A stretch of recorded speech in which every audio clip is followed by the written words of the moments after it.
তীব্র নাব্য সংকট দেখা দিয়েছে দেশের গুরুত্বপূর্ণ ও ব্যস্ততম নৌরুট রাজবাড়ীর দৌলতিয়া পাটুরিয়ায়। এ কারণে প্রায় এক মাস ধরে অচলাবস্থা দৌলতিয়ার 7 নম্বর ফেরিঘাট। একই অবস্থা পাটুরিয়ার 3 নম্বর ঘাটেরও। ফেরি চালকরা বলছেন, শুধু নাব্য সংকট নয়, পানি কমে যাওয়ায় সরু হয়েছে চ্যানেল, কোথাও নেই মার্কিন বাতি, যে কারণে ঝুঁকি নিয়ে চলাচল করছে ফেরিগুলো। মেহেদী হাসানের তথ্য ছবিতে প্রতিবেদন। রাজবাড়ী দৌলদিয়ার সবচেয়ে বড় ও ব্যস্ততম ঘাট 7 নম্বর ফেরিঘাট।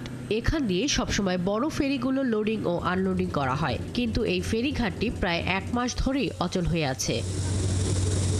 ফেরি চালকরা বলছেন, পদ্মার পানি কমার কারণে নাব্য সংকট তৈরি হয়েছে, আর এই কারণে প্রায় এক মাস ধরেই ঘাটের দুই পাশে খনন কাজ চলছে।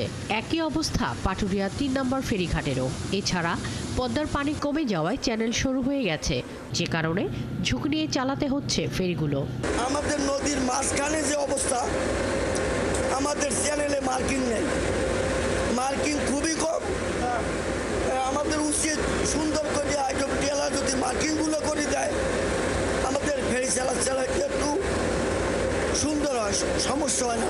7 নম্বর ঘাটে বিগত 20-25 দিন হয়ে গেল দুটো ডিজাইন করতেছে, কিন্তু ভালো মতো কাটা হচ্ছে না। এখানে ফেরি ভিড়তে পারে না, ফেরি ভিড়লে দেখা গেল গাড়ি নিয়ে যাইতে পারে না, ঠিকে যায়। ঘাটের অচল অবস্থার কারণে ভোগান্তিতে আছেন যাত্রীরাও। দ্রুত কাজ শেষ করে যানজট মুক্ত, ভোগান্তি মুক্ত নৌপথের দাবি জানিয়েছেন তারা। আমরা তো রুগী টানে বেশিরভাগই জাম পাই, তো আমরা আউটে ঢুকানোর চেষ্টা করি রুগীর তাড়াহুড়োর কারণে।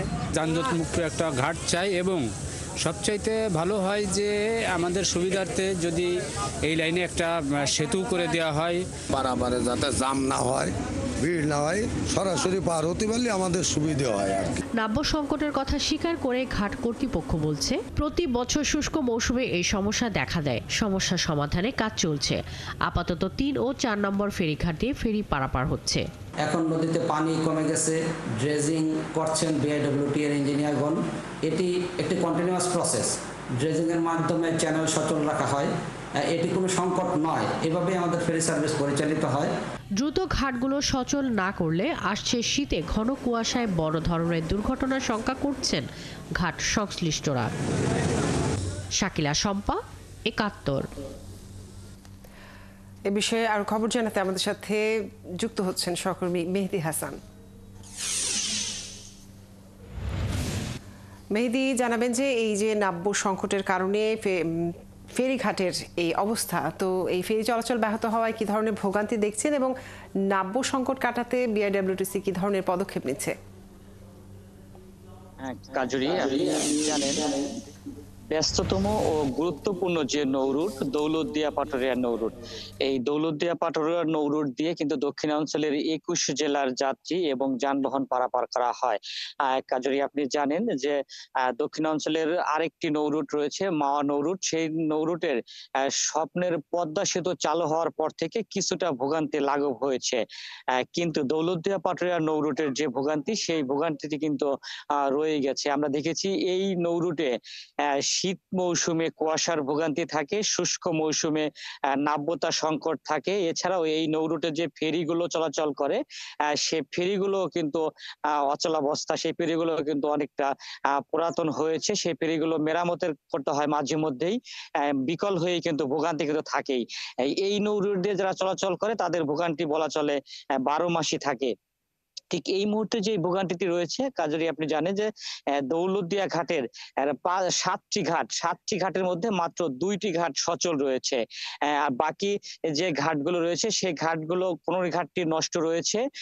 আর 7 নম্বর ঘাট যেটি ব্যস্ততম ঘাট, সেই ঘাটটি দিয়ে এই নৌরুটের বড় যে 8টি ফেরি, সেই 8টি ফেরি লোডিং আনলোডিং করা হতো, সেই ঘাটটিও কিন্তু 1 মাসের বেশি সময় ধরে একেবারেই বন্ধ রয়েছে। কারণ হিসেবে বলা হচ্ছে যে নাব্যতা সংকট, আর পানি কমে যাওয়ার কারণে নাব্যতা সংকট দেখা দিয়েছে। কাজেই আমি যদি আপনাকে একটু ক্যামেরার সাহায্যে দেখাতে চাই, আপনি ক্যামেরার সাহায্যে দেখছেন যে এখনো কিন্তু নদীতে খনন কাজ চলছে। সেই খনন কাজটি বিআইডব্লিউটিসি এবং বিআইডব্লিউটিএ কর্তৃপক্ষ বলছে এটি আসলে তাদের একটি চলমান প্রসেস। এটি প্রতি বছর আর শুষ্ক মৌসুমে এই খনন কাজটি তাদের করতে হয়, পানি কমে যায়। তারা খনন কাজটি করে কিন্তু এই নৌরুটটিকে সচল রাখার চেষ্টা করেন। কাজরি, আমি আপনাকে আরেকটি বিষয় একটু সংযুক্ত করতে চাই। আপনি জানেন যে শুধু দৌলতদিয়া পাটুরিয়া নৌ রুট নয়, এই নৌ রুটের মাঝখান দিয়ে কিন্তু আরেকটি নৌ রুট বয়ে গেছে। সেটি হলো নগরবাড়ি বাঘাবাড়ি নৌ রুট, যেটিতে পণ্য পরিবহন করা হয়। আপনি জানেন যে সিরাজগঞ্জের চট্টগ্রাম নৌবন্দর থেকে সিরাজগঞ্জের যে বাঘাবাড়ি নৌ রুট রয়েছে, সেই নৌ রুটে পণ্য পরিবহন করা হয়, সার, ক্লিংটার এবং সিমেন্টও কিন্তু পরিবহন করা হয়। আমরা আজকে সকালে এসে দেখেছি এই দৌলতদিয়া ঘাটের কাছে নাব্যতা সংকটের কাছে, সংকটের কারণে ৩টি বড় জাহাজ কিন্তু আটকে আছে। সেই জাহাজগুলো যেতে পারছে না। সেই জাহাজগুলোতে ছোট জাহাজে পণ্য খালাস করার পর তারা কিন্তু সেই জাহাজগুলো আবার নগরবাড়ি এবং বাঘাবাড়ি নৌ রুটে নিয়ে যাবে, এবং যাত্রীদের ভোগান্তি তো রয়েছেই। কাজরি, আপনি আরেকটি বিষয় যেটি অত্যন্ত গুরুত্বপূর্ণ, সেটি হলো আপনি জানেন যে শীত মৌসুম কিন্তু চলে আসছে। এরই মধ্যে কিন্তু সকালে ফেরি বন্ধ হওয়া শুরু করেছে।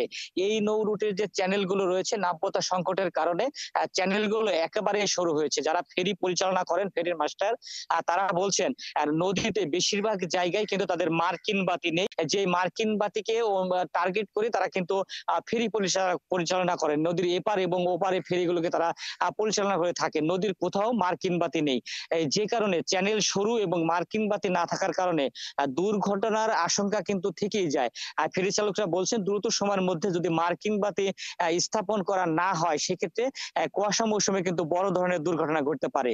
কাজরি, শঙ্কা রয়েছে। মেহেদী, আপনাকে অনেক ধন্যবাদ যুক্ত থাকার জন্য। দর্শক, রাজবাড়ী থেকে যুক্ত ছিলেন সহকর্মী মেহেদী হাসান।